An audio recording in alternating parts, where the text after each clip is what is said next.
number one apex predator of the sea today. Its lineage originated as far back as 8 million years. Just the sight of its dorsal fin sticking out of the ocean may instill fascination and fear to the viewer. I am of course talking about the great white shark. Many think the megalodon was just a larger, distant cousin of the great white, but recently a theory the great white derived from its own lineage. There is also another theory that the emergence of great white was a factor in the extinction of the megalodon, by competing for prey items. One of the reasons great white may have survived over the megalodon was this shark had an adaptation called regional endothermy, which allows the great white to regulate its body temperature when it's in cold water. Essentially, they can heat their bodies and swim in water too cold for most cold-blooded fish. Great whites can grow between 15 to 20 feet, weigh up to 2,400 pounds.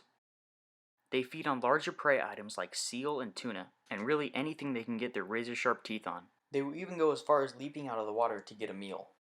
Speaking of teeth, we have some amazing fossil white shark teeth. Let's take a look. To start off, we have an example of the transitional white shark teeth.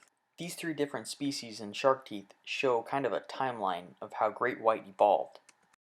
This first one here belongs to Hastalis and was found at Sharktooth Hill.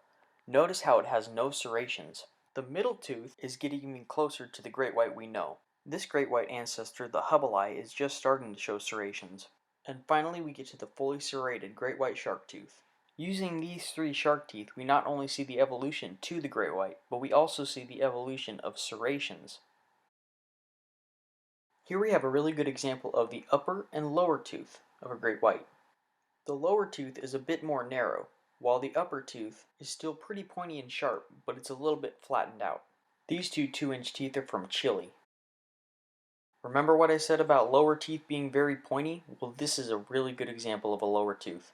This lower great white shark tooth is from Peru and is around 2.5 inches. This is a monster tooth. The upper teeth are a little bit wider and flatter. These two upper great white teeth were found off the coast of North Carolina. The large blue one measures in at about 2.5 inches. The darker tooth measures in at about 2 inches. These are still some pretty big great white shark teeth. You'll notice these have some pretty big serrations as well. Another example of an upper tooth from South Africa.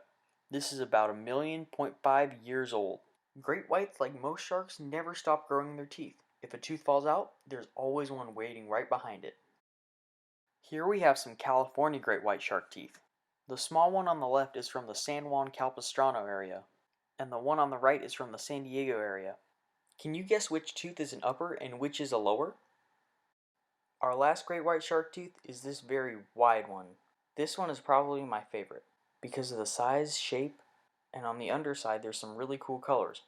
Not only is it blue, but you can see these gold looking splotches on the bottom. This one also features serrations. Definitely a cool looking great white shark tooth. Make sure to tune in next Wednesday, October 14th for Fossil Day with Gateway Science Museum. See you next time for more fossils.